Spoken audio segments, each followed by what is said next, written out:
Good morning students. మనము ఈ accounting for non trading organisation అనేటువంటి ఈ వ్యాపారేతర సంస్థలకు సంబంధించినటువంటి ఓకేనమ్మా ఒక ప్రాబ్లం తీసుకొని దానికి సంబంధించినటువంటి సొల్యూషన్ అనేటువంటిది మనం ఇప్పుడు చేస్తాము. ఇదిగో మనం సెలెక్ట్ చేసుకున్నటువంటి ప్రాబ్లం బోర్డు పై నేను ఆల్రెడీ రాస్తున్నానమ్మా. మనకి ఎప్పటిలాగే ఈ చాప్టర్ లో సొల్యూషన్ చేసే ముందు మనకి ప్రాబ్లం అనేటువంటిది వసూళ్లు చెల్లింపుల ఖాతా అనేటువంటిది ఇవ్వడం జరుగుతుంది. అంటే రిసీట్స్ అండ్ పేమెంట్ అకౌంట్ అనేటువంటిది ఇస్తాడు. దాంతో పాటు కొంత అదనపు సమాచారం కూడా ఇస్తాడమ్మా. అయితే ఈ అదనపు సమాచారం అనేటువంటిది దేనికి సంబంధించి అంటే గుర్తుంచుకోండి పిల్లలు, ఏదైతే వసూలు చెల్లింపుల్లో ఇంకా మనకి రావాల్సినవి కానీ చెల్లించాల్సినవి కానీ ముందుగా చెల్లించినవి కానీ ముందుగా వచ్చినవి కానీ ఇవన్నీ కూడా ఈ అడ్జస్ట్మెంట్స్ అడిషనల్ ఇన్ఫర్మేషన్ అనేటువంటి ఈ అడ్జస్ట్మెంట్ లో ఉంటాయి. అయితే ఇక్కడ ఒక విషయం గమనించుకోండి, వసూలు చెల్లింపులు అనేటువంటిది మనకి ఇచ్చినటువంటి ఖాతా కాబట్టి దీని ద్వారా మనం ఏమేమి చేయాలి అంటే చూడండి పిల్లలు, ఒకటి ఆదాయ వ్యయాల ఖాతా చేయాలి, దాని తర్వాత ఆస్తి అప్పుల పట్టి అనేటువంటిది చేయాలి. మరి ఆదాయ వ్యయాల ఖాతా చెయ్యాలి, ఆస్తి అప్పుల పట్టి చెయ్యాలి అని అనేటప్పుడు దాన్ని మనం దేని ఆధారంగా చేస్తామంటే మనకి ఇవ్వబడినటువంటి ఈ డేటా ఆధారంగా మనం చేస్తాం. దీంట్లో మొదటిది చూడమ్మా, ఆదాయ మరియు వ్యయాల ఖాతా అనేటువంటి చేస్తాము. పిల్లలు చూడండి, వసూలు చెల్లింపుల ఖాతాలో డెబిట్ సైడ్ వసూలు ఉంటున్నాయి, క్రెడిట్ వైపు చెల్లింపులు ఉన్నాయమ్మా. కానీ ఆదాయ వ్యయాల ఖాతాలో అలా కాదు. ఆదాయ వ్యయాల ఖాతా అనేటువంటిది మనం ఇంతకుముందు ఇంట్రడక్షన్ క్లాస్ చెప్పేటప్పుడు చెప్పాను, ఇది లాభ నష్టాల ఖాతాకి పోలి ఉంటుందని చెప్పాం. అంటే లాభ నష్టాల ఖాతాలో డెబిట్ సైడ్ ఎలా అయితే ఖర్చులు నష్టాలు రాస్తామో దీంట్లో కూడా ఈ ఆదాయ వ్యయాల ఖాతాలో కూడా డెబిట్ సైడ్ మనం ఖర్చులు నష్టాలు రాసుకోవాలి. ఓకేనా? అలాగే ఆదాయ వ్యయాల ఖాతాలో క్రెడిట్ వైపు మనము ఆదాయాలు లాభాలు రాసుకోవాలి. అయితే దీంట్లో డెబిట్ సైడ్ రాయాలి అని అంటే చూడండి పిల్లలు, మళ్ళీ గుర్తు చేస్తాను, ఆదాయ వ్యయాల ఖాతాలో డెబిట్ సైడ్ రాయాలి అని అంటే మనకి ఇచ్చినటువంటి లెక్కలో క్రెడిట్ వైపు చూడాలి. ఆదాయ వ్యయాల ఖాతాలో డెబిట్ సైడ్ రాయాలంటే మనకి ఇచ్చినటువంటి లెక్కలో మనము క్రెడిట్ వైపు చూడాలి. క్రెడిట్ వైపు చూస్తే పిల్లలు ఒకసారి అర్థం చేయండి, చూడండి అమ్మా, క్రెడిట్ వైపు ఉన్నటువంటివన్నీ కూడా చెల్లింపులు. అయితే మీకు ఆల్రెడీ చెప్పానమ్మా ఇంట్రడక్షన్ క్లాస్ లో, మనం ఆదాయ వ్యయాల ఖాతాలో రాసేవన్నీ కూడా ప్రధానంగా ఎలాంటివి రాస్తాము అంటే రెవెన్యూకి సంబంధించిన రాబడి ఖర్చులు మాత్రమే రాయాలి. ఆ రాబడి ఖర్చుల్ని ఇక్కడ మనము తీసుకుంటాం పిల్లలు. దీంట్లో మొదటిది ఏముంది చూడండి అమ్మా, మొదటిది జీతాలు ఉంది కదా, శాలరీస్ అన్నది కదమ్మా, ఇగో రాస్తున్నాను. ఇది ఖాతా కాబట్టి 2 బైలు వస్తాయి, 2 శాలరీస్. ఓకే పిల్లలు, ఎంత ఉంది? 4000 ఉంది. ఓకేనా? దానికి సంబంధించిన ఏదైనా అడ్జస్ట్మెంట్ ఉందా లేదా ఒకసారి చూడండి, చూసుకొని చెప్పండి. సర్దుబాటు ఉంటే ఉన్నట్టు చెప్పండి. ఓకేనా? లేకపోతే డైరెక్ట్ గా మనం అవుటర్ లో అమౌంట్ వేసుకోవచ్చు. ఓకేనా? Next one rent. ఓకేనా? నెక్స్ట్ ఏముంది? రెంట్. ఓకే పిల్లలు, ఒక్కసారి రెంట్ అనేటువంటిది చూడండి, మనకి సాధారణంగా రెంట్ అనేటువంటిది ఖర్చు అంశం కాబట్టి ఇదిగో క్రెడిట్ వైపు రాస్తాము, రెంట్ అని రాసాం కదమ్మా, రెంట్ అనేటువంటిది రాస్తాం. అయితే ఒక క్వశ్చన్ పిల్లలు, ఇదే రెంట్ కి సంబంధించి మన అడ్జస్ట్మెంట్ లో చాలా ఉన్నాయి, అవేంటో చూస్తాం చూడండి. ఇదిగో rent include 100 rupees paid for 2020. అంటే ఇక్కడ గమనించుకోండి పిల్లలు, మనకి ఇచ్చినటువంటి లెక్క 2021కి సంబంధించినటువంటి లెక్క.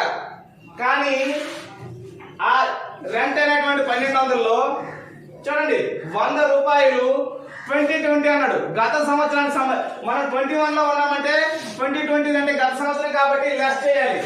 లెస్, ఓకేమా, లెస్ 2020 రెంట్. ఓకే పిల్లలు, కాబట్టి రెంట్ ఎంత ఇచ్చాడు చూడండి అమ్మా, రెంట్ ఎంత ఇచ్చాడు? 1200. ఓకేనా? ఆ 1200 ఇన్నర్ లో వేసుకోవాలి. ఇదిగో రాస్తున్నాను పిల్లలు, చూడండి ఇన్నర్ లో వేసుకోవాలి. మనకి గత సంవత్సరానికి సంబంధించినటువంటి 100 అందులో కలిసిపోయిందని చెప్పాడు. గత సంవత్సరానికి చెందినటువంటిది 100 రూపాయలు కలిసింది అన్నాడు కాబట్టి లెస్ చేస్తున్నాం. ఓకేనా? చేస్తే 1100 వచ్చింది. ఇంకా ఎన్నర్లోనే ఉంచాం. ఎందుకు ఉంచామంటే ఇదే రెంట్ కి సంబంధించి ఇంకోటి ఉందమ్మా, చూసుకోండి. Rent of 100 rupees for 2021 still to be paid. అంటే ఇంకా చెల్లించాల్సినటువంటి అద్దె 100 రూపాయలు ఉంది. చెల్లించాల్సింది కాబట్టి ముందు చూడమ్మా, గత సంవత్సరానికి తీసేసాము, చెల్లించాల్సింది కలుపుతాము. ఓకేనా? 2021 రెంట్. ఓకే పిల్లలు, ఎంతది? 100 రూపీస్. ఇప్పుడు రెంట్ కి సంబంధించి మనకి ఇంకేం లేవు కదమ్మా, డైరెక్ట్ అవుటర్కి వెళ్ళిపోతున్నాము. 1200. ఓకే పిల్లలు, ఓకే. అయితే ఇక్కడ చూడండి అమ్మా, ఇక్కడ చూడండి. నెక్స్ట్ రెంట్ అయిపోయిన తర్వాత ఇంకేముంది ఖర్చు? ప్రింటింగ్, అదే ముద్రణ. ఓకే, అది రాసేస్తున్నాం.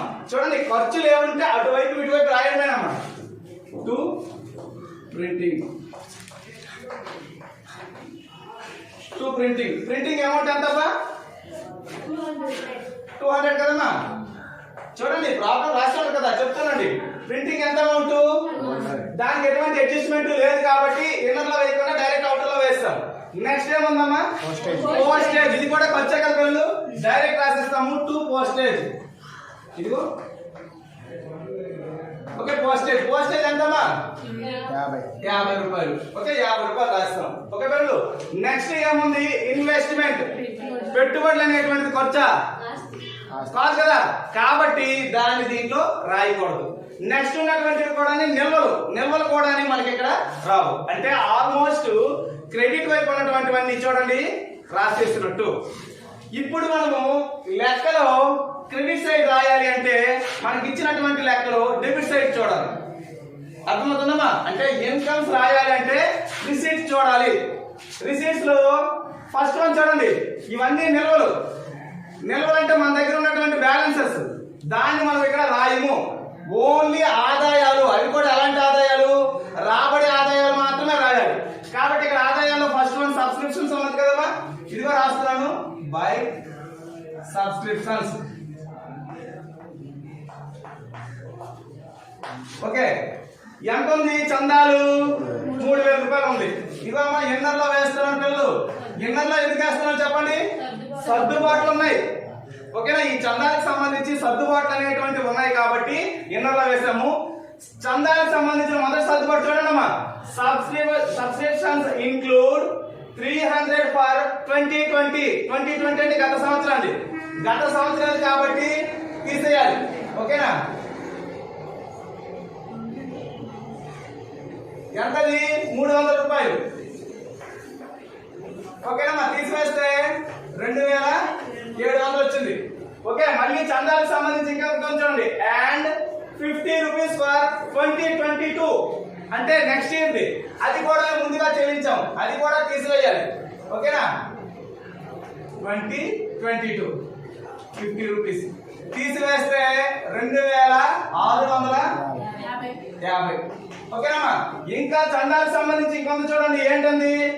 Subscriptions amounting 400 have still to be collected for 2021. అంటే ఈ 2021 కి ఇంకా రావాల్సిన చందాలు, రావాల్సినటువంటి చందాలు.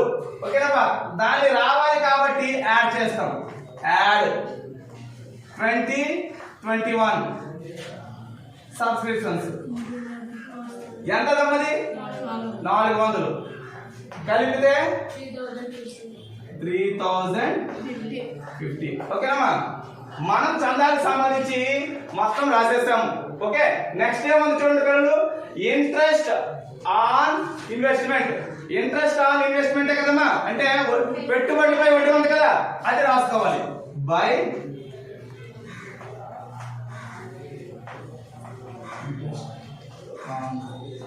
ఇన్వెస్ట్మెంట్. ఓకేనమ్మా, ఓకే 6% అన్నాడు. ఆ శాతం అనేటువంటి హింట్ ఇచ్చాడు. దేనికోసం అంటే మనం కట్టాల్సింది ఉందమ్మా, చెప్తాను, దానికి చెప్తాను. ఇక్కడ మనం రాయాల్సింది, దీంట్లో రాయాల్సినటువంటి ఇటువైపు ఖర్చులు, ఇటువైపు ఆదాయాలు మాత్రమే రాస్తాం. అదే ఇంట్రెస్ట్ ఆన్ ఇన్వెస్ట్మెంట్ అనేటువంటిది మనకి ఆదాయం కాబట్టి రాస్తాము. Next bank interest. బ్యాంక్ వాళ్ళు మనకి ఇచ్చిన వడ్డీ. ఓకేనమ్మా, అది కూడా మనకు ఆదాయం కాబట్టి బ్యాంక్ ఇంట్రెస్ట్.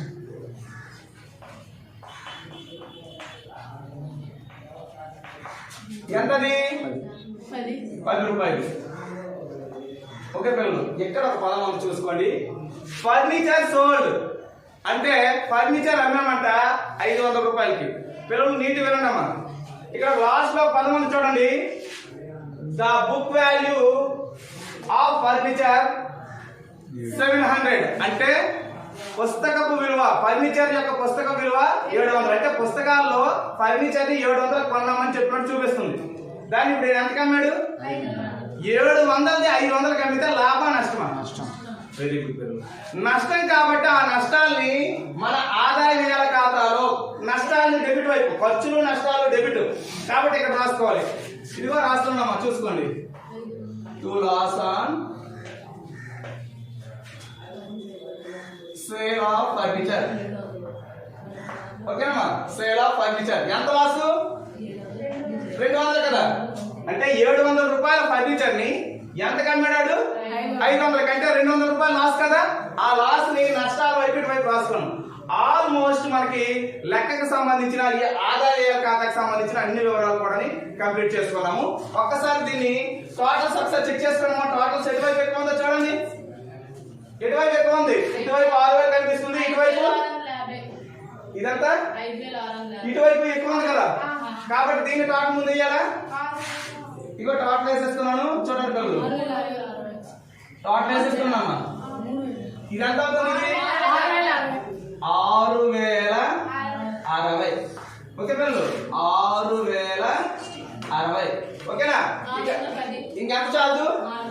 ఓకే పిల్లలు, 410 అనేటువంటి చూడండి. ఆదాయం ఎక్కువ, వ్యయం తక్కువ.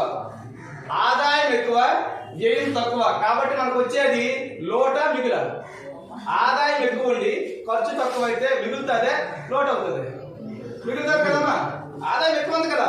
కాబట్టి ఇక్కడ రాసుకోవాలి టు సర్ప్లస్, మిగులు అంటాం. ఓకేనా? To surplus. చూడండి పిల్లలు, ఇంతతో మనకి ఆదాయ వ్యయాల ఖాతా కంప్లీట్ అయిపోయింది. ఓకేనా? నెక్స్ట్ మనము ఆస్తి అప్పులు బట్టి చేసుకుందాం. స్టార్ట్. చూడండి మనకు వచ్చేసి ఏంటంటే ఇక్కడ ఆస్తి అప్పులు బట్టి అనేటువంటిది మనం చేయాలి. అయితే ఆస్తి అప్పులు బట్టి చేయాలంటే గుర్తుంచుకోండి పిల్లలు, ఇక్కడ ప్రధానంగా మనము 2 అంశాలు గుర్తుంచుకోవాలి. ఏంటంటే ఈ లెక్కలో మనకి ఇవ్వబడినటువంటి లెక్కలో గత సంవత్సరానికి సంబంధించినటువంటి ఆస్తులు ఇవ్వబడ్డాయి. చూడండి ఆస్తులు ఇవ్వబడ్డాయి.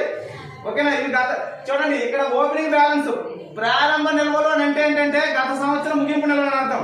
అంటే గత సంవత్సరం సంబంధించినటువంటి నిల్వలు ఉన్నాయి. గత సంవత్సరానికి సంబంధించినటువంటి విలువల ఆధారంగా చేసుకొని మనము మూలధన నిధి అనేటువంటి దాన్ని కనిపెట్టాలి. దానికోసమే మనం ఏంటంటే ముందుగా ఇప్పుడు ఈ సంవత్సరానికి సంబంధించినటువంటి ఆస్తి పట్టి కంటే ముందు ఇంకొక ఆస్తి పట్టి వేయాలి. అదే గత సంవత్సరం యొక్క ఆస్తి పట్టి వేసుకోవాలి.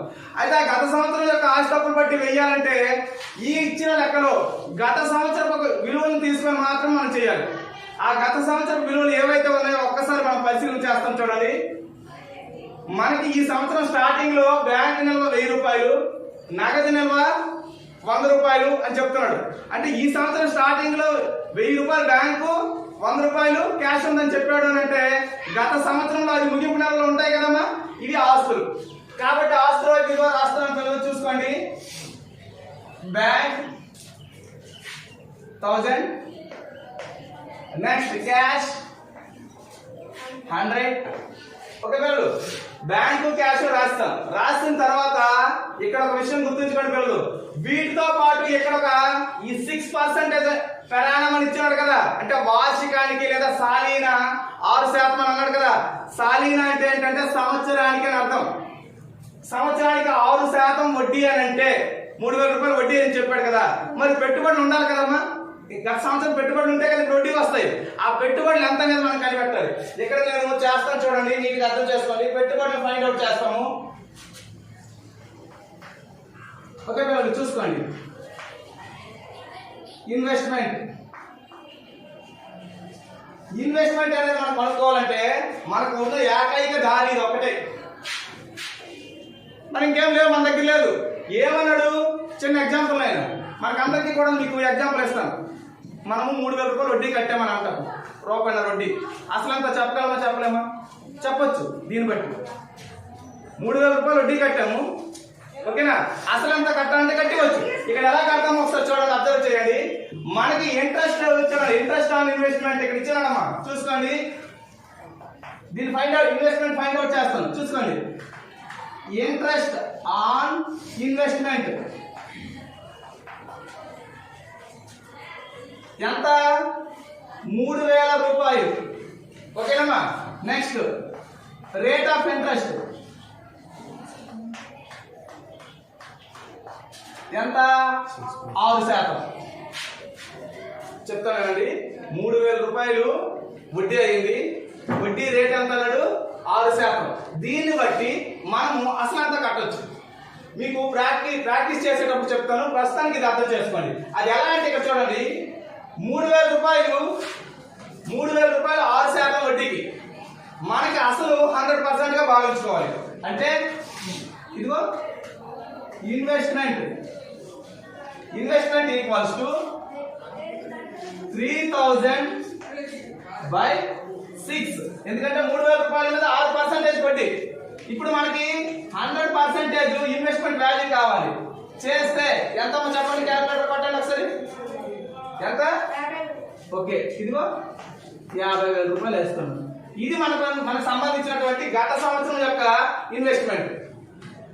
ఒక్కసారి చూడండి, 3000 6%కి మనము 6% ఇంట్రెస్ట్ పే చేస్తాము అని అంటే 100% మన ఇన్వెస్ట్మెంట్ ఉంటుంది అని అర్థము. ఇంటూ 100 వేసాం. ఇక్కడ ఇదిగో రాస్తున్నామా, ఇన్వెస్ట్మెంట్ చూడమ్మా. మనకి ఇక్కడ ఇన్వెస్ట్మెంట్ అనేటువంటిది 50,000 వచ్చింది కాబట్టి ఇంకో ఇన్వెస్ట్మెంట్ అని రాసేసి ఇక్కడ 50,000 అనేటువంటిది మనము వేసుకోవాలి. ఓకే, 50,000 వేసుకున్న తర్వాత నెక్స్ట్ వచ్చేసి ఏంటంటే ఇంకా మనకి ఏమైనా ఆస్తులు ఉన్నాయా అనేటువంటిది మనం ఒకసారి పరిశీలన చేసుకోవాలి. పరిశీలన చేసుకుంటే ఆస్తులు ఒకసారి చూడండి, ఇక్కడ ఇన్వెస్ట్మెంట్ కనిపెట్టేసాము. నెక్స్ట్ వచ్చేసి ఏంటంటే ఫర్నిచర్ అనేటువంటిది మనకు ఆల్రెడీ బుక్ వాల్యూలో వచ్చేసి 700. ఓకేనా, ఇదిగో ఫర్నిచర్. ఓకేనా, 700 రాసుకోవడము.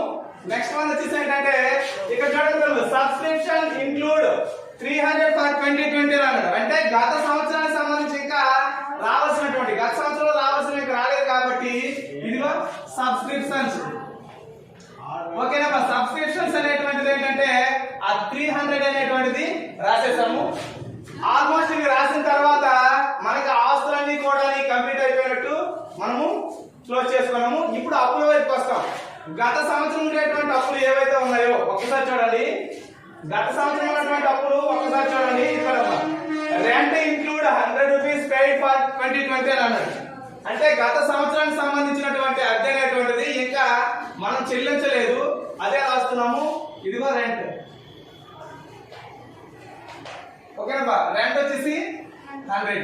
అంటే ఆల్మోస్ట్ ఆస్తపులు పట్టి, అంటే గత సంవత్సరానికి సంబంధించినటువంటి ఆస్తపులు పట్టి మనం అంతా కూడా కంప్లీట్ చేసుకున్నట్టు. ఒక్కసారి దీని టోటల్ పరిశీలించుకుంటే ఎంత అవుతుందమ్మా? 52,100. నెక్స్ట్ వన్ వచ్చేసి ఏంటంటే ఇటువైపు కూడా మన దీని ప్రకారము 52,100 వేసుకున్నాము. పైన ఎంత చాలదో అంత వేసుకోవాలి.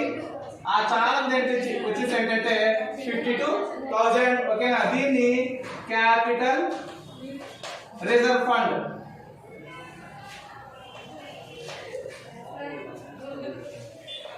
ఇదిగో క్యాపిటల్ రిజర్వ్ రాస్తున్నాం. ఓకే పిల్లలు, ఇంతతో మనకి ఆ మూలధన నిధి కనిపెట్టినటువంటి ఇది కంప్లీట్ అయిపోయింది. నెక్స్ట్ వన్ వచ్చేసి ఏంటంటే ఫైనల్ ఆస్తపులు పట్టి వేసుకోండి. ఓకే, అంటే ఇక్కడ ఆస్తపులు పట్టి ఒకసారి చూడండి అమ్మా. సాధారణంగా మనకి ఆస్తపులు పట్టి వచ్చేసి ఏంటంటే ముగింపు ఆస్తపులు పట్టి అనేటువంటిది మనం కట్టాలి అని అనుకుంటే ఈ లెక్కలో ఇచ్చిన లెక్క ఏదైతే ఇచ్చాడో ఆ లెక్కలో ముగింపు నిల్వలు మాత్రమే తీసుకోవాలమ్మా. ఇక్కడ చూడండి, ఇంతకు ముందు ఆస్తపులు పట్టి ఏదైతే ఉందో దాన్ని మనం ప్రారంభ నిల్వలతో చేసాము. ఇప్పుడు ఆస్తపులు పట్టి మాత్రము ముగింపు నిల్వలతో మనం చేస్తాం. ముగింపు నిల్వలు ఇక్కడ ఏమైతే ఉన్నాయి, బ్యాంకు, క్యాష్ ఉంది కదమ్మా, అవి ఆస్తులు కాబట్టి ఆస్తులు రాసుకుంటాము. ఇదిగో రాస్తాను. ఓకే పిల్లలు, బ్యాంక్ ఎంత ఉందమ్మా? బ్యాంకు 1000 రూపాయలు. ఓకే, నెక్స్ట్ వన్ ఏముంది? క్యాష్. ఓకే, క్యాష్ ఎంత ఉంది చూడండమ్మా, 160. ఓకే పిల్లలు, అంటే ప్రస్తుతానికి సంబంధించి మనకి కనిపించినటువంటి ఆస్తులు ఇవి లెక్కలో ఇవ్వబడ్డాయి. దీంతో పాటు మనం ఇంతకు ముందు ఇన్వెస్ట్మెంట్ అనేటువంటి ఫైండ్ అవుట్ చేసాం కదమ్మా, ఆ ఇన్వెస్ట్మెంట్ కూడా రాసుకోవాలి. ఇదిగో ఇన్వెస్ట్మెంట్ పిల్లలు చూడండి, ఇన్వెస్ట్మెంట్ మనం ఫైండ్ అవుట్ చేసింది 50,000 అంటే లాస్ట్ ఇయర్ లో ఉంది. ఎందుకు? ఆల్రెడీ ఇంట్రెస్ట్ 3,000 ఇచ్చాడంటే 50,000 మనం ఇన్వెస్ట్మెంట్ చేస్తుంటే కదా ఇంట్రెస్ట్ అనేది వస్తుంది. అది 50,000. మరి ఈ సంవత్సరం కొత్తగా ఇన్వెస్ట్మెంట్ ఒక 1,000 రూపీస్ ఇన్వెస్ట్మెంట్ చేశాడు, అది కూడా దీంట్లో యాడ్ చేసుకుంటాం.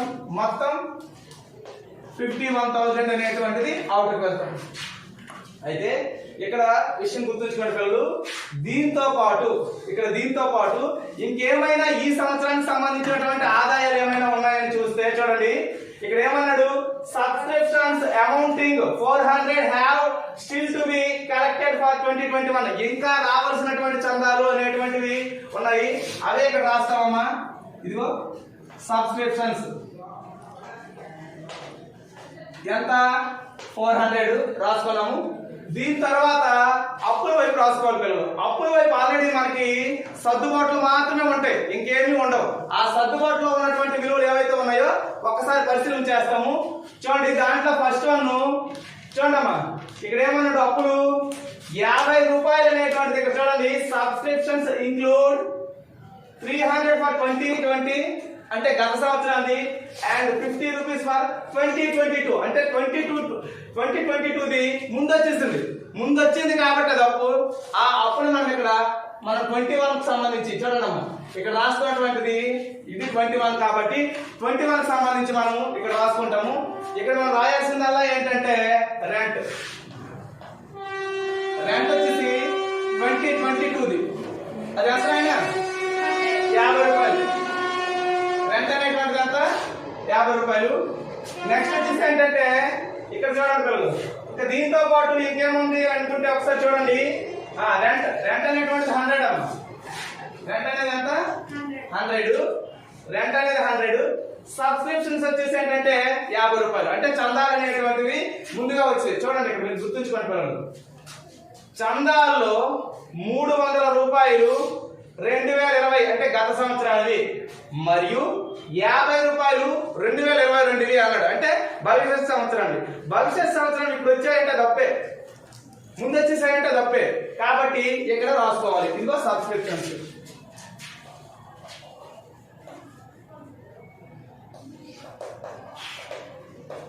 ఎంతది? 50 రూపాయలు. నెక్స్ట్, ఇంతకు ముందు మనం ఫైండ్ అవుట్ చేసినటువంటి మూలధన నిధి క్యాపిటల్ రిజర్వ్, ఓకేనమ్మా. క్యాపిటల్ రిజర్వ్ అనేటువంటిది ఉంది, అది ఎంత ఉందో చూడండి అమ్మా.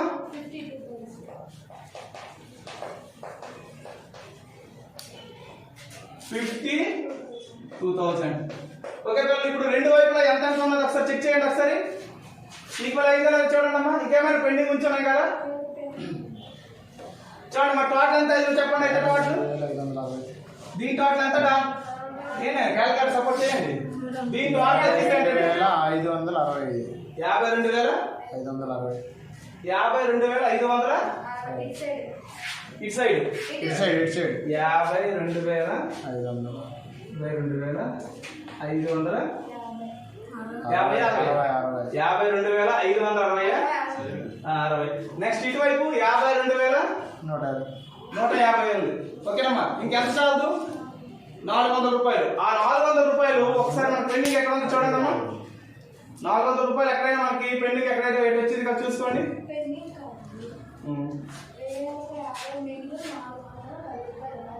యాక్చువల్ గా ఒక విషయం గుర్తుంచుకోండి అమ్మా, అంటే మనకి మనం 3 ఖాతాలు వేసాము. ఒకటి ఆదాయ వ్యయ ఖాతా వేసాము చూడండి అమ్మా. రెండోది ఆస్తపుడు పట్టి వేసాము పిల్లలు.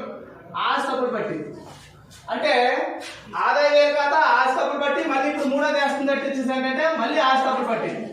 ఇలా 3 వేసేటప్పుడు గుర్తుంచుకోండి అమ్మా, ఆదాయ వ్యయ ఖాతాని ఈ ఆస్తపుడు పట్టి తీసుకెళ్ళాలి. ఎందుకు తీసుకెళ్ళాలంటే మీకు గుర్తుంచుకోండి, మన ప్రీవియస్ నాలెడ్జ్ ఒకసారి కలుపుకోండి అమ్మా. ఎప్పుడు కానీ ఒక వ్యాపారం చేసేటప్పుడు నికర లాభం వచ్చిందా, ఆ వచ్చిన నికర లాభాన్ని మనం ఏం చేసేవాళ్ళము? మూలధనాన్ని కలిపేవాళ్ళమా లేదా? ఇక్కడ ఈ సంస్థల్లో మూలధనం అనేది ఉండదు. ఈ సంస్థల్లో ఏముండదమ్మా? మూలధనం అనేది ఉండదు. ఆ మూలధనానికి బదులుగా మూలధన రిజర్వ్ అని ఉంటుంది. ఓకేనమ్మా.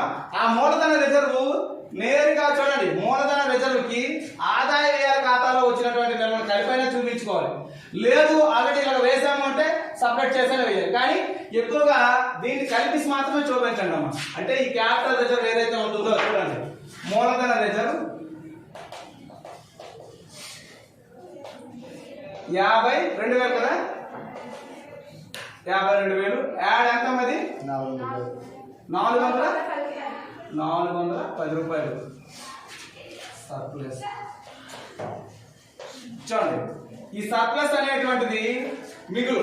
ఒకవేళ పిల్లలు చూసుకోండి, లోటు వచ్చింది అనుకోండి అమ్మా, లోటు వచ్చింది అనుకోండి, ఈ మూలధన నిధి నుంచి తీసివేసి అవుటర్కి వెళ్ళాలి. సర్ప్లస్ అంటే మిగులు వచ్చింది కాబట్టి కలిపి చూపించాలి.